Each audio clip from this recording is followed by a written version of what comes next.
So every year, whenever we sit down to start figuring out what the short film is going to be about, we always sit down and just talk about like what ideas are interesting to the students that are working on it. We looked at a lot of short film examples, movie examples, and we all kind of came to an agreement that we liked the AI aspect of a lot of them. We knew we wanted to do something that involved AI. So we worked about 5 or 6 months on the separate script. Not only was it an excellent story worth telling, but also had compelling characters and ended in an interesting way. Scheduling was extremely tight. We had no room for error. Then we show up to shoot the very first night of filming. There's a technical issue with the camera. So we ended up looking at the footage the next day and not having any footage that we would be willing to use since we wanted to make it good. I mean, we didn't want to do a bad job at it. And so rather than doing a bad job, we wanted to just completely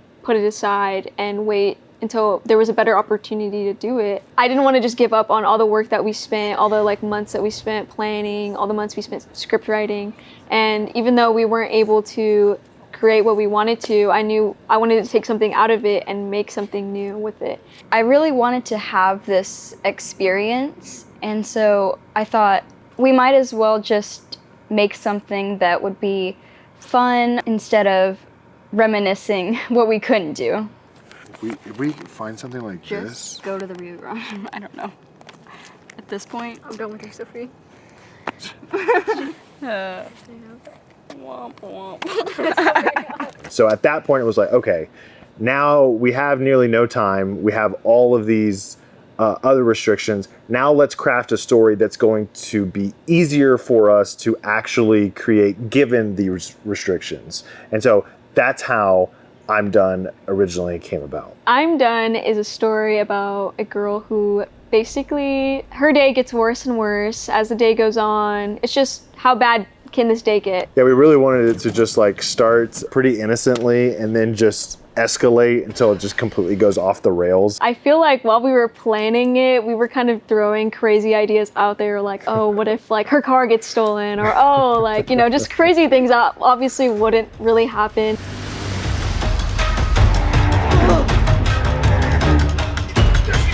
So a few challenges that we faced were that, for one, we were making this whole new story in about 2-3 days. Obviously, it wasn't going to be as developed as our previous ideas had been.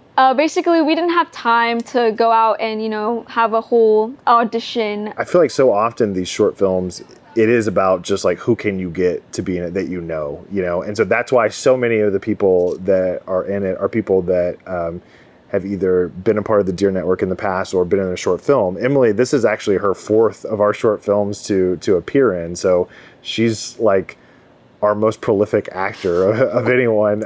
Well, I just enjoy doing it. I love Mr. Creel and I loved his class, and I know how much time and effort comes within making a short film like this, and how like they need people because not everyone's willing to do this. But then we got Carlos, who was a part of our very first short film, and now works here in the school district. And we got Alejandra, who was a part of last year's short film, and Emily's dad. I loved working with my dad. I have seen him in action like this before because he's been in a previous short film. So it was really fun just to see him be in his element because he loves doing stuff like this. Action.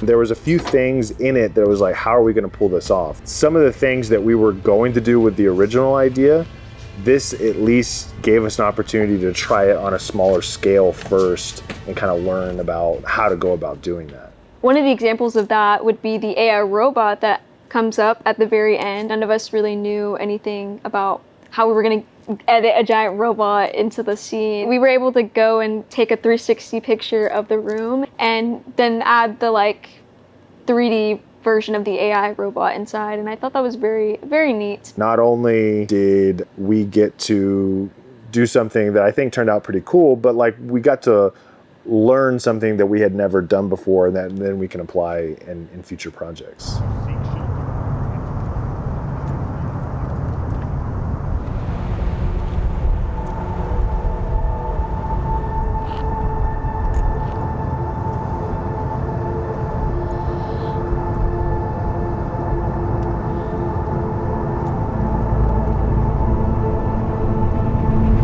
Editing, at first we started out separately.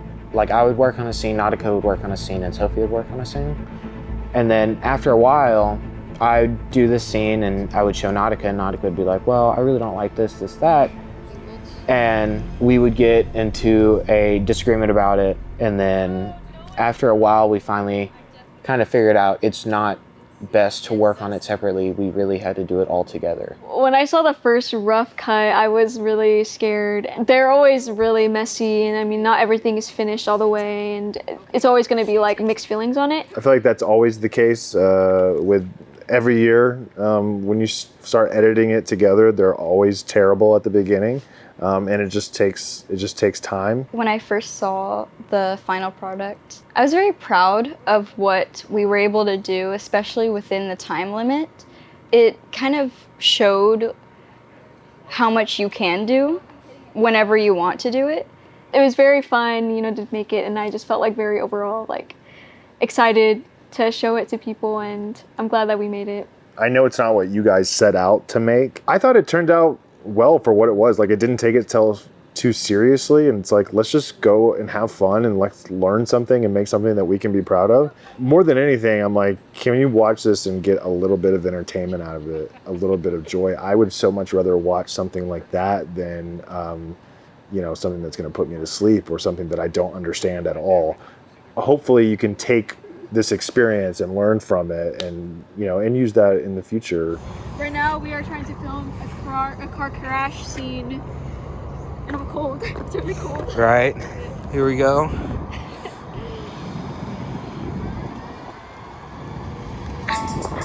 I would say this year's experience, it felt more of like a roller coaster, considering that we took 5 to 6 months on this project that we were so excited to do, and then it was basically like, we can't do it anymore, we gotta scratch it. It's a lot harder than I thought it was going to be. It was just kind of throw you in the deep end and be like, oh, we have all these issues, we have to find solutions for all. I feel like that almost made it fun. No, it was a hard decision to choose if we should completely stop making it or if we should go a different route. And I feel like I'm happy with the outcome on what we chose. Either way, regardless, whether it was the original idea or whether it was this one, there's going to be challenges. Every single year there's challenges to something like this. And so it's about how you are able to adapt and kind of work around those challenges and problem solve. You're not always going to change cinema, create the greatest thing ever made. I don't think that was even what we were going for on this. It was like, hey, let's make something that we can just have fun with and still get a learning experience out of. And if that's what we set out to do, then I think it was a success. The main reason I wanted to be in a group like this was to get real life experience. This is what I do see myself doing in the future. I feel like from the very beginning, before I even started the short films, I always had some kind of passion for film. I loved the idea of creating a short film and then letting people see what I've created. That made me really want to be more a part of this group. I didn't even know that our school had something like this, and I feel like I learned a lot from it. It took a lot of time. It takes a lot of time, a lot of dedication. I'm really glad that I was a part of something like this, and yeah. And action.